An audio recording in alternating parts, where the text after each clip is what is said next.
دوسری بات یہ ہے، اللہ کے رسول نے بدعت کے کام کو بدترین کام اس لیے ذکر فرمایا کہ جو شخص بدعت اختیار کرتا ہے وہ دین کا موجد بن جاتا ہے، یعنی دین کا پیدا کرنے والا، دین بنانے والا۔ اللہ کے دین بنانے والا کون ہے؟ اللہ۔ کون ہے بھائی؟ اللہ۔ دین کس نے بنایا؟ اللہ نے بنایا۔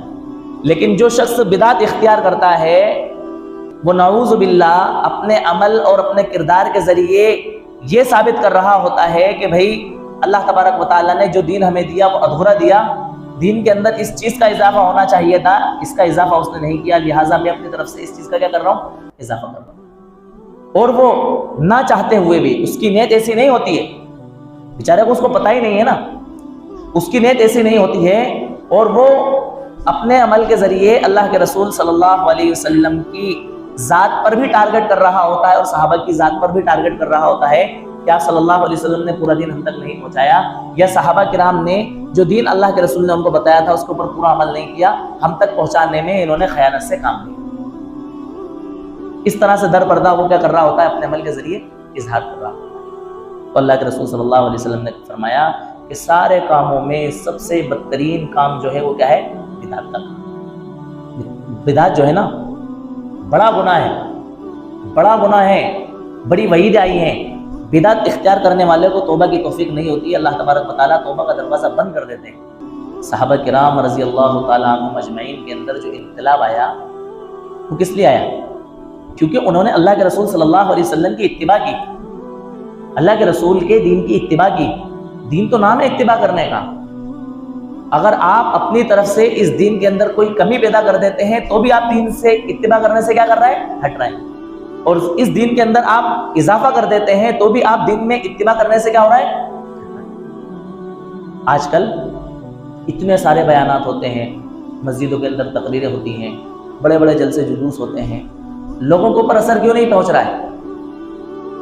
اللہ کے رسول صلی اللہ علیہ وسلم کوئی بات صحابہ کے درمیان ارشاد فرماتے، صحابہ کی زندگی کے اندر بدلاؤ آ جایا کرتا تھا، انقلاب آ جایا کرتا تھا، لیکن اتنی ساری تقریریں، اتنے سارے بیانات، اتنے سارے مواعظ ہونے کے باوجود لوگوں کی زندگی کے اندر انقلاب نہیں آ رہا ہے۔ کیوں؟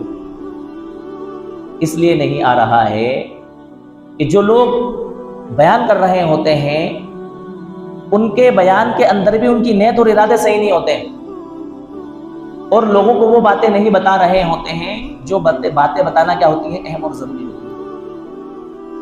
اور جو لوگ باتیں سن رہے ہوتے ہیں وہ بھی وہ باتیں سننا نہیں چاہتے ہیں جو باتیں بتائی جا رہی ہیں، بلکہ وہ اپنی منشا کا، اپنی مرضی کا دین اور اپنی مرضی کے مطابق باتیں سننا چاہتے ہیں۔ تیسری چیز کیا ہے کہ قرآن اور حدیث سے ہٹ کر کے باتیں بتائی جا رہی ہیں۔ اگر قرآن اور حدیث کی باتیں بتائی جائیں تو قرآن اور حدیث کی باتیں اثر رکھتی ہیں، جیسا کہ میں نے حدیث کے شروع کے اندر پڑھا، فرمایا کہ بہترین بات، بہترین کلام کیا ہے؟ اللہ تبارک و تعالیٰ کا کلام ہے، اور بہترین رہبری، بہترین طرز زندگی کس کا طرز زندگی ہے؟ اللہ کے رسول صلی اللہ علیہ وسلم کا طرز زندگی ہے۔ اگر قرآن اور حدیث کی روشنی میں لوگوں کو باتیں بتائی جائیں تو ان باتوں کا اثر ہوتا ہے، لوگوں کی زندگیوں کے اندر انقلاب آتا ہے۔ صحابہ کرام کی زندگی میں انقلاب اسی لیے آیا کہ آپ صلی اللہ علیہ وسلم نے قرآن کے ذریعے اور اپنے پاک ارشادات کے ذریعے صحابہ کرام کی کیا کی ہے؟ رہبری۔